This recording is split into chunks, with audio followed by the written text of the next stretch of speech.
Guys, welcome back. So we're probably going to be meandering around in today's video, but that's okay. I think you'll enjoy it. We are back to International House of Awesome. And I don't know if it was a test last night or it was just the gods, making sure of things. So I don't want you guys to think I went through this big spiritual ordeal or test or something. Think it might have just been a conversation, but basically last night they gave me a choice. It was like I could go down this one path, this kind of more esoteric path of wisdom and spiritual enlightenment and all this other stuff, but they were serious about this. I could only have like two or three of the demons, whom I see as old gods. I could only have like two or three of them with me for like some strange reason. But I would be guaranteed to reach whatever the spirituality was, but I could never see anyone else again, which totally did not make sense to me, but I believe them because they were telling me in this very matter-of-fact way. Or I could choose to have the whole family and have nothing at all. Like, apparently, like, any of my prayers aren't going to be answered anymore.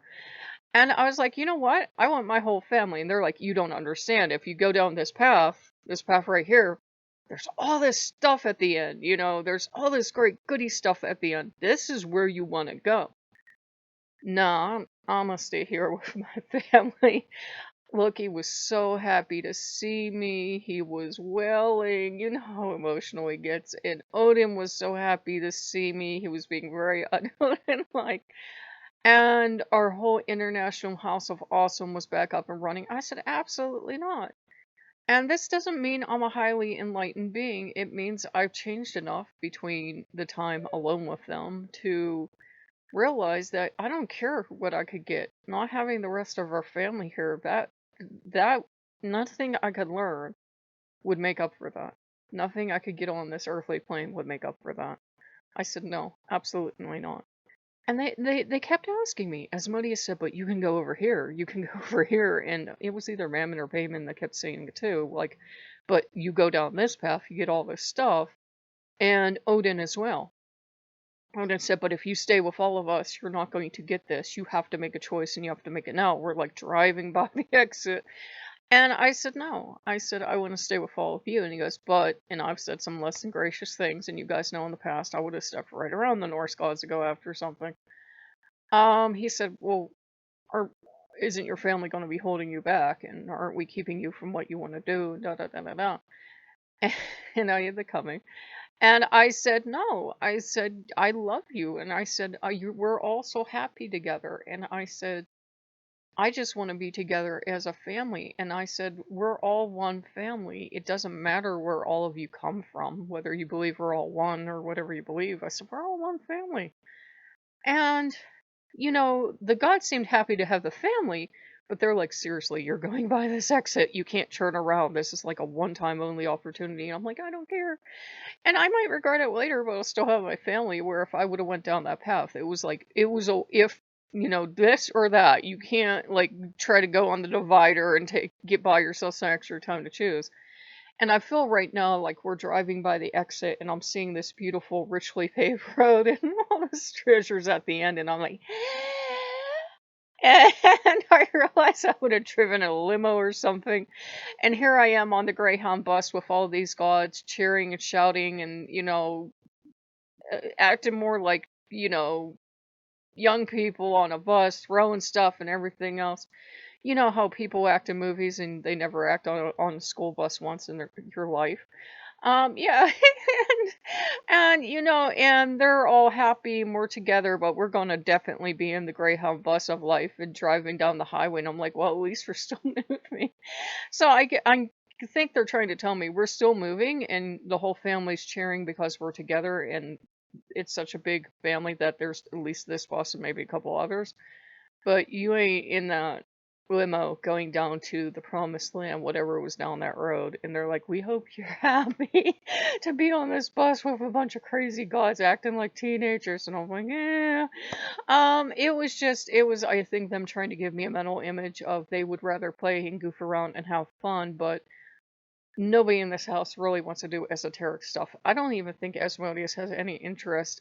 He will study, so we'll pay him in, but it's clear they'd rather live the family life than be teachers, and I think that's what they were trying to say. And they're like, we don't know how to say that. We've found. And I don't really care as long as they're happy.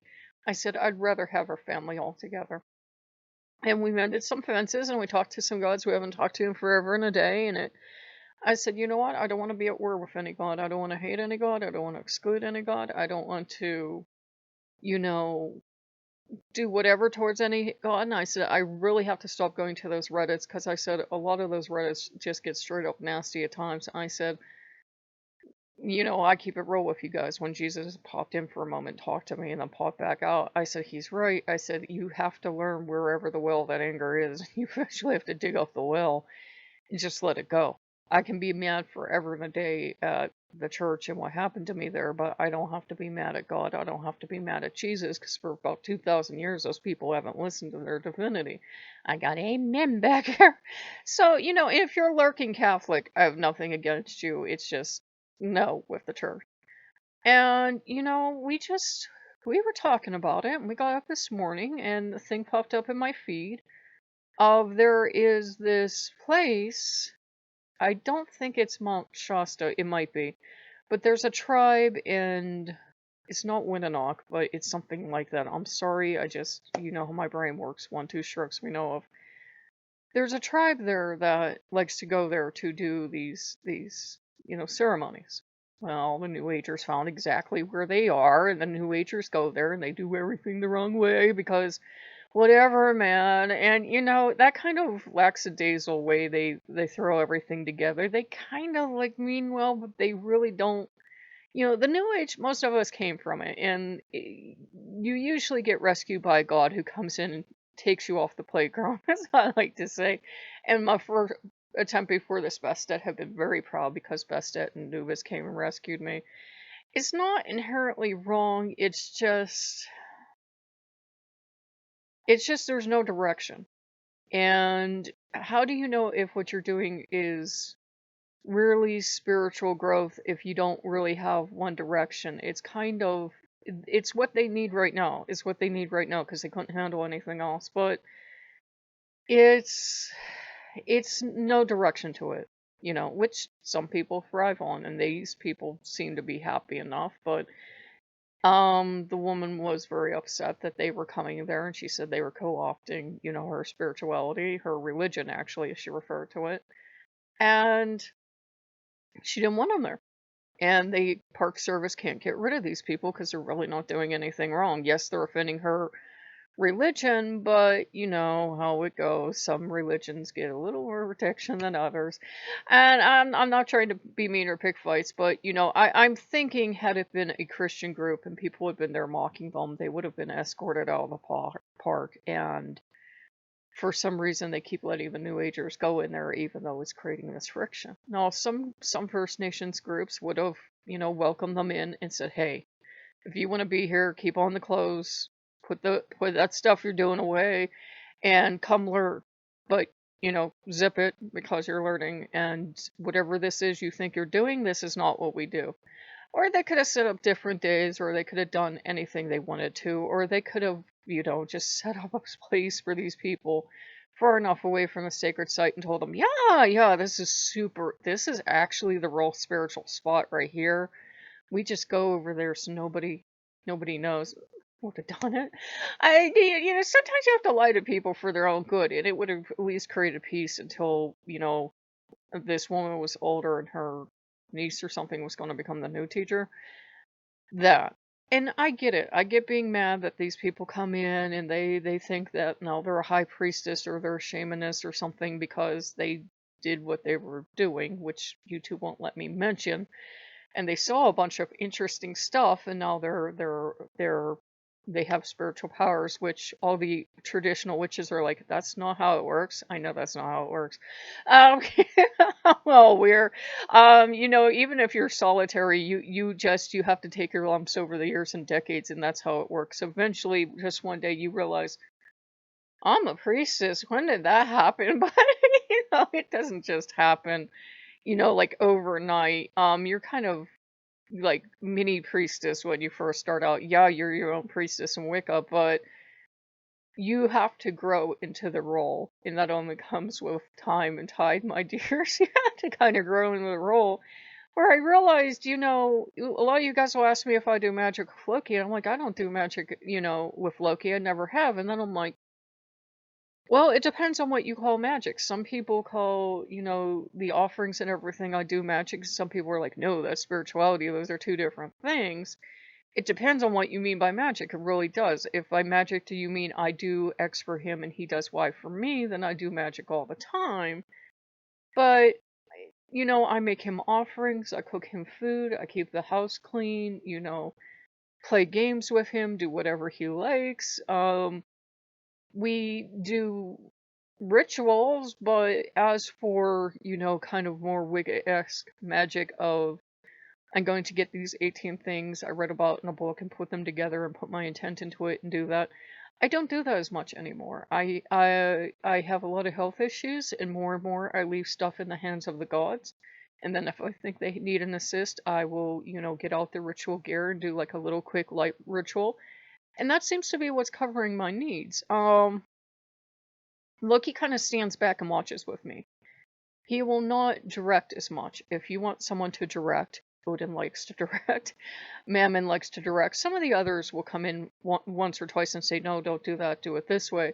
But, that's for me working with them. It might not work with you. That's why I don't teach stuff and pass it on, because it might be totally wrong given your situation, whatever it is. And so, in one way, I don't do magic at all, but in one way, I do magic all the time, because anything you do with intent, shut up, Loki. He always likes to go to the bathroom. It's a magical act. Shut up. And he goes, but yeah, remember that article you read? There was this article I read one time. Okay, fine, I'll share. About how going to the bathroom could be a magical intent about letting stuff go. Okay, you happy now? He's like, yep. Gross. That would be his kind of magic too. I got boop magic. So yeah, the 3-year-old's back there. So yeah, everything you do can be magic, like making your coffee, making your meals, making it with love and intent. But there's no brownie point system for doing magic all the time or never doing it or anything else. You just do you. Sometimes you're doing it with intent and you're like, okay, there's a difference between, oh, I'm gonna make coffee because I want coffee, and I'm going to make coffee and I'm going to hold this cup and I'm going to tell myself this is going to be healing. There's a little difference, and yeah, you might find out you're doing it with by default after a while, that you're making your coffee, but the intent is you like coffee and it helps keep you awake and everything. So I don't want to get in an argument over semantics. Once you've practiced long enough, it's not as important as, hit the microphone, as when you first started practicing. It's not as important to make every magical moment magical and special and, shine a little light on it. You don't take it for granted. It just becomes part of your daily life and you relax into it. I've read the tarot for so long, I don't even think of it as a magical process, because I'm like, these were originally playing cards. So, same thing with a Ouija board. It was invented by someone that was in the Carney, I think. And so, it's like, I know the history of this stuff, which you should learn. Do your due diligence, learn the history of this stuff. You can go and learn, how skeptics think it works and skeptics think none of it works. And, when I used to write articles, I would say, well, the answers can be coming from, someone beyond, let's say Loki, could be coming from an ancestor, could be coming from you, could be, who knows, random chance. But, and I got, yeah, back here. But, it's just one of those things. You can do whatever you want. God might not do magic at all with some people, but they will with another. But I don't want anybody thinking what I've seen some people sell is that X, Y, or Z will turn you into a more powerful witch. It's not like that. This is not Dungeons and Dragons, guys. I'm sorry, but you don't keep leveling up. There's not like you keep getting more and more powerful. I know there are people out there that will tell you you do, but you won't. You could do 100 spells a day with Loki, and you're not going to level up. He might tell you you will with a giggle in his voice, but other than being exhausted at the end of that day, and nothing's going to change. You'll just get, you'll have a lot of practice in, but then you'll have 100 spells working at once because this stuff does work. And I hope you didn't do anything cross purposes to each other. So, it's kind of like that. And the older you get, you're like, really, if you can handle it without magic, magic becomes like the last resort for you. And so you tend to do less as you get older, at least for me. There are some people that go full in, and that's fine. That works for them. But, I try to keep a balance between being in this world and the mundane world. Working with the gods is quite enough. And the magic, it comes and goes. So I know that's probably not super exciting, but that's kind of how I handle it. And one second, guys, I am sorry. Where's my mouse? Hold on. So yeah. Oh, and I had somebody ask, and since they asked in the comments, it's fair game. Sometimes Loki will, he approached someone and said he would love to do X, Y, and Z. As towards unborn children or babies or something, you can say, sure, I would love you to be a protector, but, it has to be with the understanding that whether it's Loki or any other god, that when the child is old enough to understand what they're doing and to interact with gods, whatever age that is, one, children can't be held to oaths in, the Norse tradition. And two, that if they say no, no matter what you said to the god, the children are free to leave said deity. So yeah, you can, just like Christians will dedicate a baby to their god, you can certainly go ahead and dedicate a child or a baby to a god's protection. That said, if when the child's old enough, the child's like, I don't want anything to do with them. That's up to the child. We can't like give our children away to a god forever. And that's good because they might not want to work with them. They might want to work with Loki. They might go off and become Christians. They might do a lot of things, but it's it's okay to have a god protect your children certainly, and it's okay to have them, watch over them. But the children can't be, just promised, and you can't guarantee what the behavior or the choice of the child's going to be. So, and I got back here. But it's fine. It's fine to pick like Loki as a protector of a baby or a child or something. But if when they're old enough, they want nothing to do with Loki, he understands that's how it works. He will still whine and want to get his way, but he understands that's how it works. So I know there's some people that are like, yeah, if you like give a child to X, Y, or Z, they're theirs forever. No, a lot of us walked away from the church. Your parents can give you to whatever deity they want to, but if you and that deity don't click, or you don't click with that kind of structure, you might end up walking away. So, it's just so people are aware. It's not like if you were sworn to a god as a child, baptized to them or something, you're theirs forever. They do that in the church. I had 2 or 3 ceremonies. Obviously, it didn't take. So yeah, you definitely can have Loki or anyone else as a guardian for a child, but just make sure they have the understanding that this isn't a lifetime deal, and that when the child's old enough to make up their mind about who they interact with and who they don't, if they decide they don't want to interact with that god, it's okay. If the god still chooses to stay, need my mind, as a protector, that's fine. But if they choose to go, okay, come back to you and go, okay, they don't like me, I will watch over them for a little bit, but then I'm going to give you some time. Whoever your main deities are, they can take over, then that's fine too. You'll work it out. Don't worry. No god's going to leave a child high and dry, but just so it's nothing, it's not like the Christian tradition. And I'm not trying to pick on Christians, but it's not like the Christian tradition where we take our children and we swear them to a god, without their consent, and then once they come of age, they must serve that god. That's not how it works. Some people might do that, but our children are supposed to, in paganism, witchcraft, whatever, have free will. If they choose to work with a god, great. If they choose to become an atheist, perfectly fine. If they choose to go become a Christian, great. Whatever they want to do with their life. Just so it's understood. So if you guys like what you see, like, comment, subscribe, and I'll see you later. I got back here. I will see you guys later. Bye bye.